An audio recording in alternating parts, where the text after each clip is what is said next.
Spectral Final is a finishing putty with a cream-like texture that creates a smooth surface. Mix the putty at a 100:2 ratio with the Betox 50PC hardener. The pot life after mixing with the hardener is 4 to 6 minutes.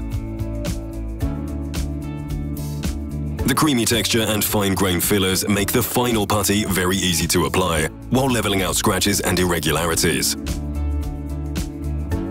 The putty is ready for sanding after approximately 20 to 30 minutes.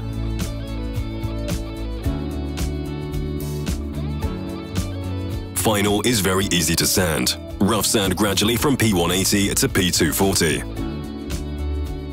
Before finishing sanding, use of a control powder to check for any scratches or irregularities is recommended. Finishing sanding requires P240 to P320 grit paper. The best insulation is achieved after finishing sanding by applying an epoxy primer before applying a filler. Spectral. Workshop efficiency improving technology with outstanding results guaranteed.